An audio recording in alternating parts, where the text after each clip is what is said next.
कुछ बच्चे क्या होते हैं, इवन मैं जब मैं कोटा में था तब मेरे साथ भी ये था कि मैं कोटा में गया था तो फर्स्ट टेस्ट मेरा बहुत खराब हुआ, लिटरली बता रहा हूँ बहुत खराब हुआ था, ठीक है। और मेरे को बहुत डिप्रेशन सा हो रहा था यार कि मैं तो यार इतना सोच के आया था, ये वो फलाना ठिकाना। रिक्वेस्ट है कि संडे का टेस्ट जरूर देंगे, सीरियसली देंगे। कोई गलती होती है, खराब होता है, डिमोटिवेट नहीं होना है, दिस इज द पाथ, इसी पे चलने का आपने निर्णय लिया हुआ था, ठीक है। तो पेन तो आएगा। अगर आपने ये सोचा होगा कि भाई इस बार पढ़ेंगे और सिर्फ स्मूथली निकल जाएगा, ऐसा नहीं होना था बेटा, दिस इज द रियलिटी। ये पेन आएगा और इस पेन को सहने के लिए बेटा हम आपको हिम्मत देंगे, हम आपके साथ खड़े हैं, ठीक है। आप लड़ के आइए उस टेस्ट में, जो गलतियां होंगी उससे सीखिए, और जहां पर आपको लगता है कि हमारी रिक्वायरमेंट है, हम लोग बात भी करेंगे फर्स्ट टेस्ट के बाद। और आप सभी लोगों को उस क्लास को अटेंड या उस सेशन को जरूर अटेंड करना चाहिए, ठीक है। अब देखो बहुत सारे बच्चे होंगे, बहुत सारी वैसी क्वेरीज होंगी, तो हम लोग पहले कुछ जनरल चीजें निकलवा लेंगे आपसे फॉर्म रोल आउट करके कि आप किस बारे में बात करना चाहते हैं, क्या क्या आपके डाउट्स हैं। देख लेंगे कितने सारे बच्चों के सिमिलर डाउट्स हैं, तो हम लोग पहले उसको एड्रेस करेंगे सो दैट मेजॉरिटी बच्चों को क्लैरिटी आए। आपने अगर ये चीज सोची कि भाई टेस्ट दिए बिना मैं कल दे लूंगा, सर मेरा तैयारी नहीं है, बिलीव मी आप उस टेस्ट को नहीं देंगे, नहीं देंगे। और ये एटीट्यूड ही गलत है कि सर आज मेरे को ना कहीं जाना है और मैं टेस्ट सर परसों दे दूंगा, परसों टेस्ट ही नहीं खुलेगा। फिर ये बात क्लियर है, सर मंडे को दे सकते हो, नहीं दे सकते, कल ही देना है। आप अपना टाइम स्लॉट आपको दे रखा है 10 to 6, आप कोई भी टाइम स्लॉट रखिए, 10 to 6 के बीच में अपना टाइम रख के दीजिए जरूर। और प्लीज सीरियसली दीजिएगा, गलती मत मतलब चीटिंग मत करिएगा, मैं बस यही बोलूंगा, ठीक है।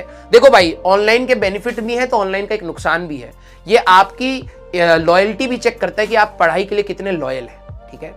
अगर आप चीटिंग कर रहे हैं तो आप किसी से चीटिंग आपको लग रहा है आप एग्जाम में कर रहे हैं अच्छे मार्क्स लाने, लेकिन एक्चुअली में आप चीटिंग अपने लिए कर रहे हैं, अपने करियर के साथ कर रहे हैं, ठीक है। That's not the way, that's not the direction in which you should go, ठीक है। आप ईमानदारी से करिए, सर मेरे से 5 ही क्वेश्चन है, मुझे बुरा लग रहा है, मैं तब भी कहूंगा तब भी तुम बहुत बेटर हो। एटलीस्ट आपने इतनी हिम्मत थी कि आप उस टेस्ट को दिए। कई सारे पढ़े बहुत हैं लेकिन मार्क्स कम आ जाएंगे, उतनी हिम्मत नहीं है कि पेपर दे जाए, कम से कम आप इतने हिम्मत थी तो हो, है ना। 5 ही क्वेश्चन हुए सर 5 गलत हो गए, कोई दिक्कत नहीं, वो 5 क्वेश्चन हुए, आपने तुक्का नहीं मारना है, पार्शियल इंफॉर्मेशन जो क्या गलती हुई उसको देखिए। अगर आप टेस्ट नहीं देंगे तो आपको यह भी नहीं पता चलेगा कि गलती हो कहां रही है। आप सीधे जेईई एग्जाम में गलतियां करेंगे और वहां पर आप इस साल गलतियां एफोर्ड नहीं कर सकते, ठीक है। तो आप सभी लोगों को मैं ये बोलूंगा कि चीटिंग मत करना, और ये भी मत देखना कि सर मेरी रैंक क्या आई। पहले दूसरे test does not give a clear idea कि आपकी रैंक क्या बन सकती है। आखिरी के AITS जब होंगे that will give you a slight idea. कुछ बच्चे क्या होते हैं, इवन जब मैं कोटा में था तब मेरे साथ भी ये था कि मैं कोटा में गया था तो फर्स्ट टेस्ट मेरा बहुत खराब हुआ, लिटरली बता रहा हूं बहुत खराब हुआ था, ठीक है। और मेरे को बहुत डिप्रेशन सा हो रहा था यार कि मैं तो यार इतना सोच के आया था, ये वो फलाना ठिकाना। लेकिन मेरे अंदर ये खास बात थी, मैं कभी इतना ज्यादा स्ट्रेस, बुरा लगा, ऑब्वियस सी बात है मार्क्स खराब आएंगे तो बुरा लगेगा। और हमारे टाइम में तो भाई इतना कम्युनिकेशन नहीं होता, हम टीचर से जाके ये नहीं बोल पाते थे कि सर हमारा डाउट है, लिटरली बता रहा हूँ, ठीक है। कितनी भीड़ होती थी और इतने टीचर्स होते, मैं कभी डाउट काउंटर भी नहीं गया, मेरे को पता ही नहीं था डाउट काउंटर भी होते हैं, ठीक है, मैं कभी गया ही नहीं था।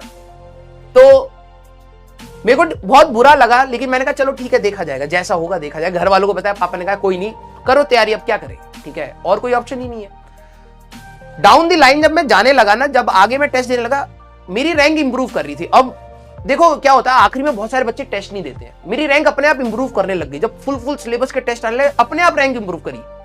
मेरे को ये लग रहा था मैं अच्छा परफॉर्म कर रहा हूं, लेकिन एक्चुअली में बच्चे टेस्ट नहीं दे रहे थे, रैंक इंप्रूव कर रही थी, वो मेरे लिए मोटिवेशन भी बन रहा था। अब वो मेरे को और पढ़ा रहा था कि भाई अगला टेस्ट और फोड़ेंगे, अगला टेस्ट और। मुझे नहीं पता 100 बच्चे ही दे रहे पेपर, उसमें मेरी 100वीं रैंक आ रही हो, डजंट मैटर, मेरे को बस ये दिख रहा है मैं भाई मेरी 5000 रैंक आई थी, अब मैं 100 पे आ गया हूं, ठीक है।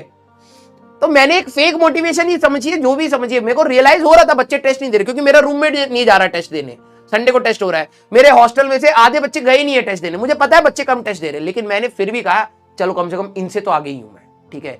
टेस्ट के बहाने पढ़ तो रहा हूं ना, सिलेबस तो कंप्लीट करने की कोशिश कर रहा हूं, नहीं हो पा रहा पूरा, कोई दिक्कत नहीं है, ठीक है। तो मैं आपको भी यही बात बोलूंगा कि प्लीज आप टेस्ट जरूर देते रहिएगा। अगर आप अपने टेस्ट नहीं एनालाइज कर रहे, मैं लिटरली बता रहा हूं आप गड्ढे में गिर जाएंगे, आखिरी में आपको नहीं पता चलेगा, ठीक है।